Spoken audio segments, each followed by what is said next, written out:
Guys, oh, wala na dito yung ano, penitensya ng Senior Santo Niño. Ano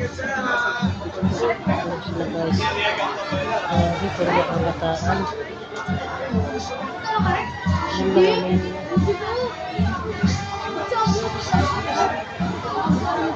Ngayon lang ako nakawitness ng ganito.